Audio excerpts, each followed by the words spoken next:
Ողջույն գործարարալիքի և լրատվական ռադիոյի հարգելի լսարանին, դուք մեզ միացել եք 106 և 5 հաճախության ներքո կամ դիտում եք մեզ մեր թվային հարթակներից որևէ մեկում, եթերում է հետախույզի օրագիրը հաղորդաշարը, երկրորդ խոսափողի մոտ ձեզ համար աշխատում է Դավիթ Գաբրիելյանը, առաջին խոսափողի մոտ է հաղորդման հեղինակ Վովա Վարդանովը։ Բարև ձեզ, պարոն Վարդանով։ Այսօրվա հրատապ օրակարգային թեման երևի Իրանում և Իրանի շուրջը տեղի ունեցողն է, որից արդեն աչք չենք կտրում 7-րդ օրը և այստեղ այդ ռազմական գործողությունների ասպեկտը նայելուց մի քանի հետաքրքրական հարց կա, առաջինը, որ ինձ նույնպես զարմացրեց, այդ առաջին 2 օրերի ընթացքում այդ ինտենսիվ ու խիտ օդուժի կիրառման ժամանակ իրանական հակաօդային պաշտպանության մեղմ ասած անարդյունավետությունը, ինչպես ես տարբեր աղբյուրների հետ տված ինֆորմացիայից կարող եմ հասկանալ, այդ անարդյունավետությունն է, ու ես որ հետաքրքրվել եմ, հաշվի նկատել եմ, որ այնտեղ այդ հոպի հիմնական համալիրները չինական զենք նավթի դիմաց ձեռքբերված Չինաստանից ձեռքբերված HQ-9 տեսակիներն են, որոնք ասենց ասած համարժեք են S-400-ներին եւ ռուսական ըստ այդ աղբյուրների, ինչպես նաեւ ռուսական S-300-ները եւ իրենց տեղական արտադրության Բավար 373-ները, որոնք էլի S-300-ների ալտերնատիվներն են, ու ըստ ձեզ այդ հոպը ինչ որ ստեղ նաև աղբյուրներ կան, որոնք ինչ որ դավադրապաշտական բաներ են առաջ բերում, ասելով որ անջատած էին այդ հոպերը, հենց մեկը Չինաստանի կողմից այդպիսի հետաքրքիր դավադրապաշտական մոտեցումներ էլ կան, ու ձեր կարծիքն եմ ուզում իմանամ այդ օդուժը ինչու այդպես արդյունավետ առաջին օրերին աշխատեց գլխատելով ողջ քաղաքական վերնախավը։ Դրան մի պատասխան կա, Իրանը մեծ տարածք ունի։ Իրանի մեծ տարածքը թույլ չի տալի հուսալի հակաօդային պաշտպանություն։ Դա մեկ, երկրորդը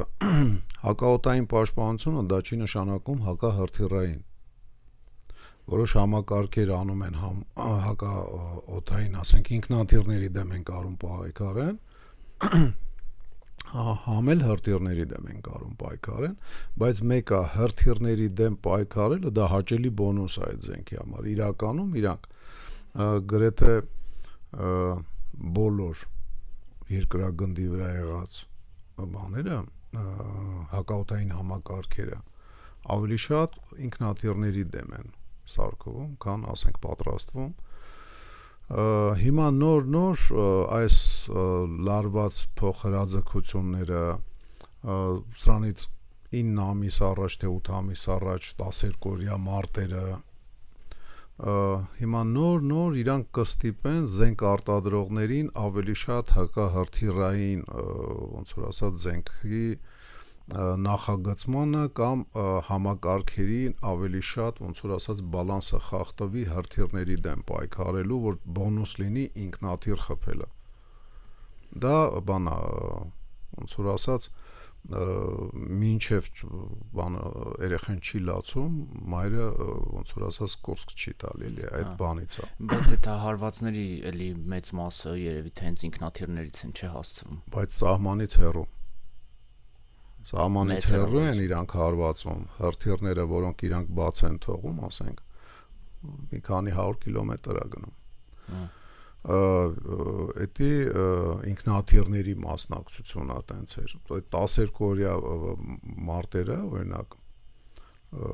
երևի ոչ մի անգամ ինքնաթիռները իսրայելական չեն մտել հենց բուն Իրանի տարածք։ Իրանք սահմանին մոտ գալիս, ֆռում հետ էին եթում, արդեն բաց թողելով իրանց հրթիռները, ուղղորդվող կամ ինքնաուղղորդվող։ Հիմա էլ այդ նույն զենքերն է օգտագործվում, բացի դրանից մեծ քանակի հրթիռներ են օգտագործվում, որոնք որ առաջի հերթին հենց հակաօդային համակարգերն են խոցում։ Ռադիոլոկացիոն, ասենք ռումբերը ուղղորդվող եւ ասենք հրթիռները, եւ արդյունքում արդեն մենք կարող ենք տեսնել էկրանների վրա, որ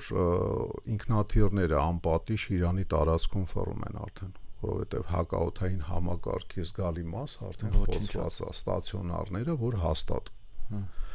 եթե ամբողջությամբ ոչնչացված չեն, գոնե վնասվածքներ են, վնասվածք ունեն, ասենք այդ կոմպլեքսները, իսկ դա կոմպլեքս է, դա մի հատ զենք չէ, էլի, որ sense կրակեցիր, պահկվար չէ, դա կոմպլեքս է։ Հոսանքի ապահովման բաննա, կայաննա, ոնց որ ասած հրթիռների զարիժատ անելը եւ այլն։ Լոկացիոն կայանը այդ հրթիռներին բաց թողող տրուբեքը կամ էլ ասենք նապրավլյաющիները դա բանա շատ հասկանալի է, խի արդյունավետ չաշխատեց, մեծ է Իրանը։ Օրինակ սովետական միության հոպը աշխարհի լավագույնն էր ժամանակին, որովհետև ինքը տեսնում էր, որ հակառակորդը ՆԱՏՕ-ն արևմտքի երկրները զարգացնում են ավիացիան, իսկ ավիացիայի զարգացման համար այդքան ռեսուրս չուներ սովետական միությունը եւ ինքը հակաավիացիոն համակարգեր էր բանում։ Հիմա Ռուսաստանը լավագույնն է, ոչ։ Լավագույններին մեջ է, բայց լավագույնը չի։ Պատճառը շատ հասարակ է, շատ տրևիալ է, երբ որ բանը սովետական միությունը թաթիկները բարձրեց ու ասեց վերջ ես պրծա եւ սառը պատերազմում արևմուտքի հաղթանակ ընդունեց, ռուսական կայսրությունը, սովետական միությունը եւ Ռուսաստանի Դաշնությունը, ինչը նույն բանն է, բան արեց, մտավ արևմտյան արժեքները կիսող պետությունների շարքը, ասենց ասեմ, եւ գիտության հերանիցվեց, ֆինանսներ չհատկացվելով, բանա հետազոտման կենտրոնները, այնտեղ ռազմարտությունաբերությունը, բան սաղ հետընթաց ապրեցին, եթե հետընթաց չէ, գոնե տեղում սկսել էին դոփալ, այս ռուսական օրինակ զենքի բաները որ կա, որ գրեթե անհնար է խոցել, ամենայն դեպս ռուսական կողմը այտենց հայտարարում, իրենք բոլորը սովետի ժամանակվա մտքի աշխատանքը ու հակաօդային պաշտպանության համալիրների մասնակցություն, արեշնիկա, չգիտեմ, ընդ բագատիրա, ինչ ասես համակարգեր կա, որ հիմա արևմուտքին վախացնում է, որ խելոք մնացեք, մի մտեք ուկրաինացու հետ մի դաշինքի մեջ ու մարտի դաշտ մի հելեք իմ դեմ, զենք հրգում եք, Աստված ձեր հետ, բայց զորքերով մի եկեք, հիմնական այդ բանը նամակը, մեսեջը այդ այլ է, ասենք, այդ զենքերի ցուցադրության փորձնական, ասենք, ես իմ շատ ցուցադրական փորձնական թռիչքների ցուցադրական հարվածների, բան, իմաստը այդ է, բայց այդ նույն այդ զենքերը բոլորը 80 թվականների, անգամ 70 թվականների մտքի եւ աշխատանքի արդյունք են։ Այս վերջերս նոր ոնց որ ասած, բանը տուփը բացել են, տեսել են, ասես բաներ էլ ունենք ու սկսել են մի քիչ բրեն փող ծախսել։ Իրանի հակաօդային համակարգի առումով կարելի է նաև մի բան անել, հենց եսխի եկա ռուսական բանի սովետական սովետը լավագույնը լինելով ամբողջությամբ իր օդայինը չէր կարող փակել։ Ինքը Մոսկվայի շուրջ մի քանի օղակ ուներ հակաօդային պաշտպանության, որը էլի ասենք խոցելի էր, ամբողջությամբ չխոցվող, ոնց որ ասած, թիրախ չկա էլի։ Չկա տենց բան ու այն ռուստ էր կարծեմ ազգանունը, մի հատ սովորական պրոպելերով ինքնաթիռով մի հատ գերմանացի եկավ Կարմիր հրապարակի ժամանակին, սովետի վերջի տարիներին։ Դե եթե սովետը չէր կարում անգամ Մոսկվան սենց ժելեզաբետոն փագեր, բա Իրանը իր սահմանները ոնց փագեր։ Անհնար է։ Սովետին ավելի շատ պաշտպանում էին իր տարածությունները։ Օրինակ բանա ու երկու ինքնաթիռով կարծեմ 65 թվականին որ խոցվել էր, որ 20 կիլոմետրի վրա էր թռնում։ Էդի բանա զասադա է եղել, ոնց կլինի զասադա։ Դարանակալած հակաօդային համակարգ է եղել տեղադրած, որ տեսել են հիմնականում որ մարշրուտով է գնում, տեսնել են, բայց զենք չունեին խոցելու 20 կիլոմետրի վրա։ Հետո բերել են կոնկրետ զենքը այդ հենց մարշրուտի վրա կանգնացրել են ու այդ կարողացել էին խոցեին։ Հիմա Իրանը ամբողջությամբ ոնց որ բաց բան լինի, էլի, ստադիոն լինի, որ համ պահանջում ենք տոմսը առնեն մարդիկ, համ էլ ոչ զաբոր կա նորմալ, խոսքի մետրանոց զաբորա, որով ասես անցնում էլի, անգամ մանուկ երեխաներ։ Բանը կարելի է մի բան էլ ասել հակաօդային համակարգի հետ կապված, որ 12 օրյա այդ մարտերից հետո ինտենսիվ ոնց որ թե Չինաստանից եւ Ռուսաստանից ձեռքբերումներ ունեցավ, բայց քիչ է ունենալ էդի։ Պետք է անձնակազմդ էլ բան անես, էլի սովորացնես։ Բանը իմ ավակ որդին հակաօդային համակարգում ծառայելուց, երբ որ 19 թե 20 թվականին բաներ բերել էին Հորդանանից ասաակա այդ հին համակարգերը, վաղուն պատմում է, որ քարկապ էին անգել, որտեվ այդ սախ նշանները եւ գրությունները անգլերեն էր։ Արդեն խնդրեմ էր, էլի, ասենք, ոնց որ թե մեջը մի քանի օքի անգլերեն իմացող։ Բայց ռուսական արտադրության զենք է։ Հա, բայց Հորդանանի համար։ Եվ Հորդանանից որ բերել էին, վրան ռուսերեն ոչ մի բան չկար, կար անգլերեն, ինչը որոշակի դժվարություններ առաջացրել նույն ասայի մասնագետներին, որ գործը անեն։ Բնական է, դա մի քանի օրվա մեջ շտկվել է, բայց զուտ ընդրաշվին, որ իրանք ասայի հենց մասնագետներ էին։ Բայց մի քանի օր քարկապ էին ընկած։ Սխեմաներ էին նայում, նոր էին նույնը Իրանում էլ կարող լիներ, էլի այդ օգտագործելը։ Նույնը, չէ, ասենք ինքը ցուցիչ է ուղղակի, որ Իրանից եկավ բան, Իրան եկավ ռուսական եւ չինական համակարգեր, թեկուս իրաներեն կամ պարսկերեն գրած, ֆարսի գրած, բայց իրանք նոր բդի դա սովորեին։ Ես բազմաթիվ անգամ այս ստուդիայում ասում եմ, երբ որ հարցեր էր առաջանում, որ թուրքերը սոմ հրթիռներն են, ասենք, ձեռք բերել կամ տոս բանը համակարգերն են բանան, ասում էի, որ այս մի համակարգը մի կես տարի պետք է ինտենսիվ սովորեն, հետո զորախաղերի մեջ կտեսնենք ու գրեթե միշտ ասենք ճիշտ էի դուրս գալի, որովհետև զենքը ժամանակակից մոտավորապես նետից սկսած ինքը որոշակի մասնագիտացում է ուզում։ Երբ որ նետը մի քիչ մեծ էր ու նիզակ էր, sense պինդ բռնում էր, ինքը իր գործը անում էր։ Բայց երբ որ դու հենց նույն նիզակը կամ նետը քեզանից հեռու ես նետում 10 մետրի վրա, то есть քո ձեռից փոկվելուց հետո ինքը արդեն չի կառավարվում քեզանով, չէ՞։ Ուրեմն դու պետք է այնքան հմուտ լինես, այնքան մասնագիտացած լինես, որ այնց ուղղորդես իրան, որ այդ նետը կամ նիզակը բնականը նաև հրթիռը, փամփուշտը, որ ինքը հենց ընդեղ խոցի, քարմին հաշվի առնելով ընդեղ կաշին ծակելու խնդիր կա եւ այլն։ Դու պատկերացրա, ինչքան զենքը բարթանում, այնքան ավելի հմուտ պետք է լինես։ Եթե նիզակի կիրառությունը, ասենք, մի երկու շաբաթում կկարնաս նորմալ սովորես, հակաօդային համակարգի բաները, խոսքի S400-ը, S300 Triumph-ը, ամենա բանը չեմ ասում էլի ռուսական, որտեղ ռուսական S500-ն է, ոնց որ թե ամենա բանը ուժեղ ռուսական արտադրության համակարգը, դրա վրա հաստատ երկու շաբաթից ավել ու ինձ թվում է կես տարուց ավել ժամանակ է պետք։ Իզուր չի էլի, ասենք, որ ռակետչիկները տարիներով են սովորում։ Դե պարոն Վարդանով, ուզում եմ անդրադառնանք նաև այս պատերազմի վարման Իրանի որդեգրած ռազմավարությանը,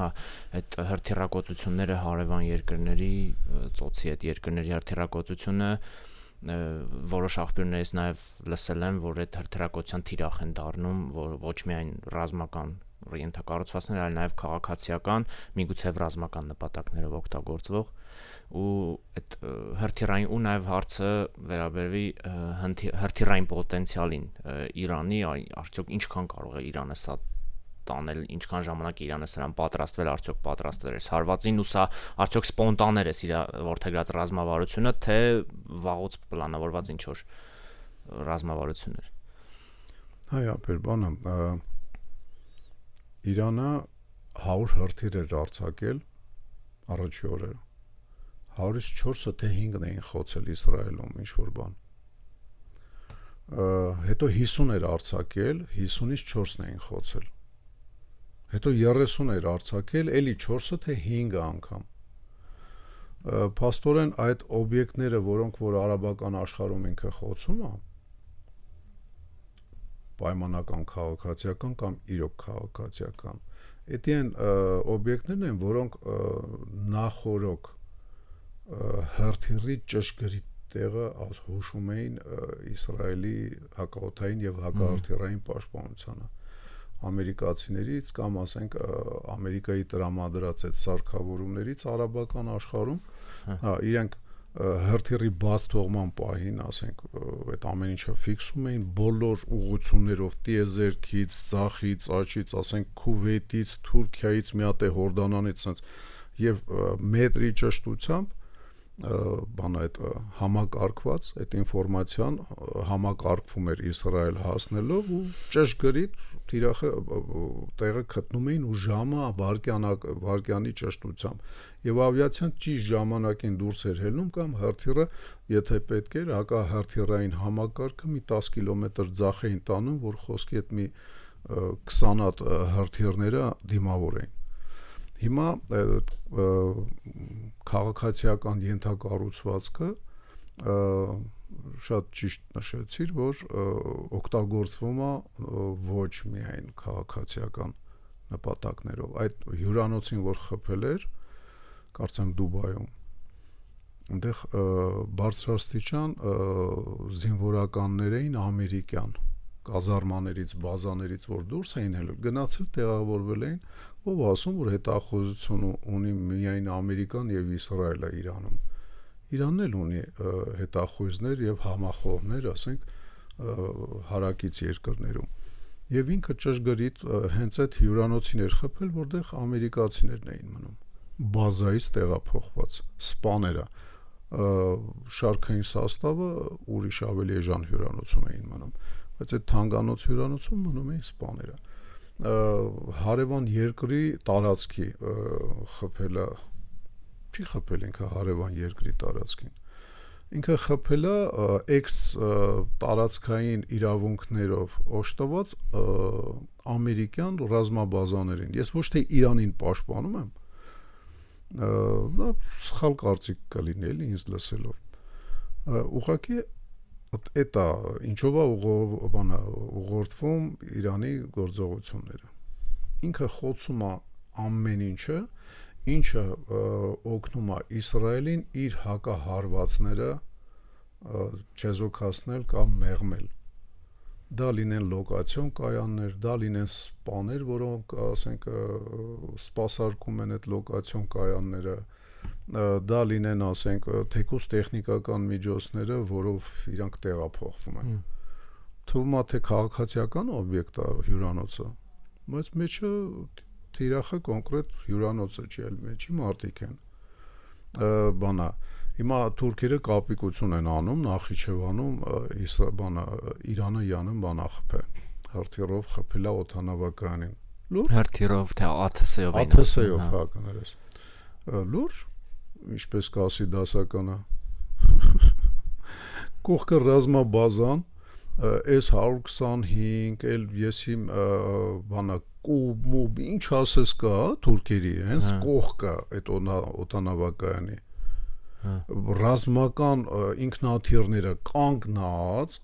որ ցանկացած ինքնաթիռին խոցել է այդ այրոպորտի գինալնում ինքնաթիռը, ասենք, այս պահին ժամանակակից ինքնաթիռը սկսում է 10 միլիոնից մինչև 100 միլիոն։ Այդ շենքի ամենապայծառ գինը 10 միլիոն էր։ Բնականon սա շենքին վնաս չես հասցնի, որտեղ ինքը սփռված մի արգանի շինություն էր։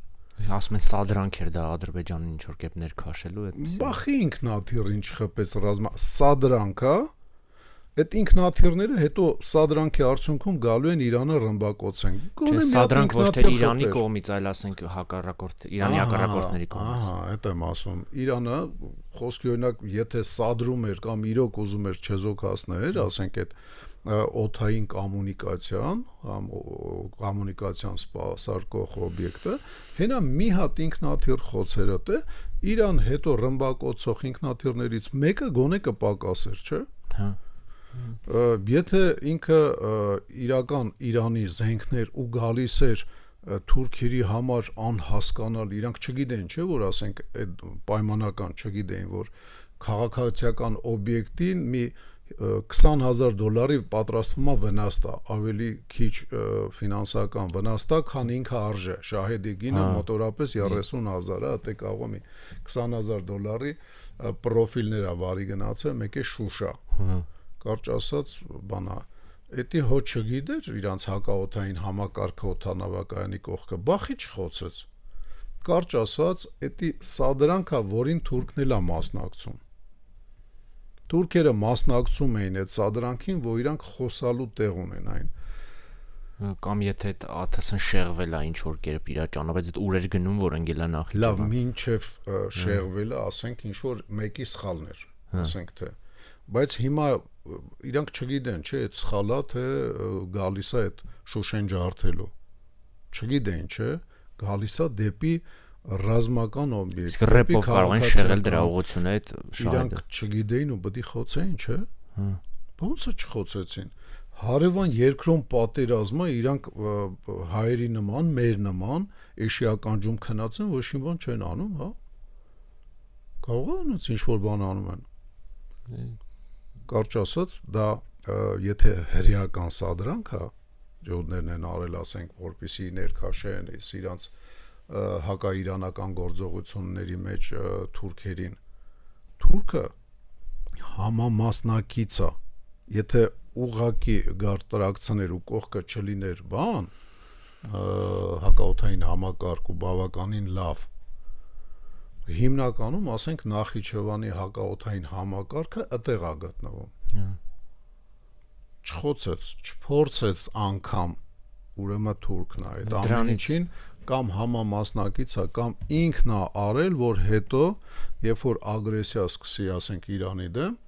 ասի, որ սրան ապատասխան, ես էլ խոստացել եմ, չէ, որ անպատասխան չեմ թողի, հիմա դրան պատասխան զորքերը մտնում եմ Իրանի տարած։ Հետաքրքրական է, որ մի օր առաջ էլ ինչ-որ հրթիռ էր գնացել Թուրքիայից, որ ասում են ՆԱՏՕ-ի հողը խոցել էր։ Ասում են, որ չստացվեց Թուրքիային սադրել, Ադրբեջանին են փորձում, տանդեմ չկա, այդպես։ Էդի երկու թուրքերն էլ հիմա նկարում են կեղծ կամ իրական ինչ-որ գործողություններ, որոնք որ հենց իրանք էլ անում են, հնարավոր է իրանց, ասենք, ավակ պարտներ Իսրայելի մասնակցությամբ։ Իրականում էդի հենց թուրքերն են անում։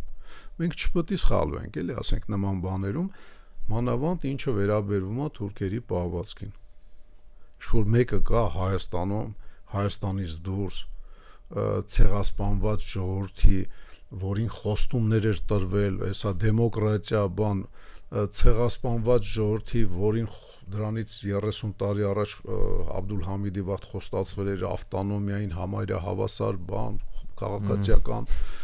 գարանտիաներ, կյանքի պաշտպանություն, ինչ-որ մեկը կա, որ հավատում է, որ թուրքը արդար է, ինչ-որ մեկը կա, այդքան էշա, որ ասում է թուրքը մեր հետ հավասար խաղաղություն է ուզում, ինչ-որ մեկ դեգեներատ դեբիլ կա, որ վիզը դեմ կտա իր սեփական թուրքի ձեռը դանակը տեսնելով։ Խաղաղ արդարության վրա չի ընդհանրապես։ Իհարկե, թուրքի մասին մենք պետք է միշտ հիշենք ու հասկանանք մի բան։ Ինքը ոչ մի ձևով ավելի լավը ու ավելի վատը չի, քան մյուս ժողովուրդները երկրագնդի։ Ոչ մի ձևով, բայց ինքը իր լեզվա մտածողությունով մեզանից տարբերվում է։ Մենք ցիվիլիզացիա դա հայերեն քաղաք է կրթություն, քաղաքի ժողովուրդ ենք, մենք գյուղեր էինք սարքում եւ մեծ բնակավայրեր, կենտրոններ թեկուս փոքր, որը քաղաք էր դառնում եւ ձևավորվում էր քաղաքականություն։ Շատ չեմ ասում, մոտավորապես 3-3.5 հազար տարի։ Այս մարդիկ միջև վերջի երևի 100 տարին, միջև սովետը ստիպեց իրանք, որ դադարեն քոչվոր լինել, քոչվոր ժողովուրդ են։ Իրանց բանը սուրբ գիրքը ոչ թե Ղորանն է, այ ոնց որ մեր սուրբ գիրքը Սասնա ծռերն է, իրանց այդ կուտակբա դեդե քորքուկ այդ գիրքն է, որտեղ sense կարմիր գծով էթում է, որ տղամարդը դառնում, երբ որ մեկի գլուխը կդրած, ձիու բանը այդ վրա կախած վերադառնում է տուն։ Դրա համար ենք տեսնում այդ վայրենությունները։ Ինքը վատը չի, ինքը ուղղակի ուրիշ է, ու մենք այնքան հիմար ենք մեկ-մեկ լինում, որ թուրքից պահանջում ենք, որ ինքը մեր դուբլը լինի։ Որ ինքը մերպես մտածի, ինքը ուրիշ լեզվա մտածողություն ունի, անգամ այն ժողովուրդները, որոնք որ թուրքա լեզու են դառը, այդ լեզվա մտածողությունը թուրքերի լեզուն վերցնելով, իրանք փոխվել են։ Նույն պարսկական, ասենք, ցեղը, ազարի ցեղը, Ատրպատականի բնակիչները թուրքա լեզու դառնալով փոխվել է իր պահվածքով։ Փոխվել է ու բավականին լուրջ։ Մենք պետք է հասկանանք, որ թուրքերը պատրաստվում են ագրեսիվ գործողությունների, ինչ քաղցր բառեր էլ ասում են Իրանի դեմ։ Կոնկրետ իրանց պահում են ցամաքային օպերացիայի համար։ Քրդերը ցամաքային օպերացիան չի։ Քրդերը դա ապստամբությունն է եւ ապստամբություններ եւ երգիրը խառնելու բանն է։ Մի հատվածը կատալիզատորը իբր մտել են 3 գիշերներ։ Դա մտնելու լավ մտելա, բայց հասկացանք մտելա ով։ Բարզանի անունն էին։ Ապստամբ ջոկատ։ Ապստամբ ջոկատներ։ Թուրքը մտնելու է բանակով, տարբերություն կա, էլի, ասենք, դիվերսանտ, հետախույզ դիվերսանտի, ապստամբի, պարտիզանի գործողության եւ բանակի գործողության մեջ համապատասխան այդ գործողությունները թելադրում են հնարավորությունները։ Ապստամբի հնարավորությունը տաչանկով, ասենք, կամ ջիպով մի հատ գնդացիր գա, մի հատ տրսնի, եթե հնարավոր է մի բան խոցի ու արագ փախնի։ Բանակը ուրիշ ձևի է գործում։ Հիմա ցամաքային բանա օպերացիա ներթափանցում չէ, այլ գրոհ։ Թուրքերին են նախապատրաստել, այդ դերը տվել են թուրքերին։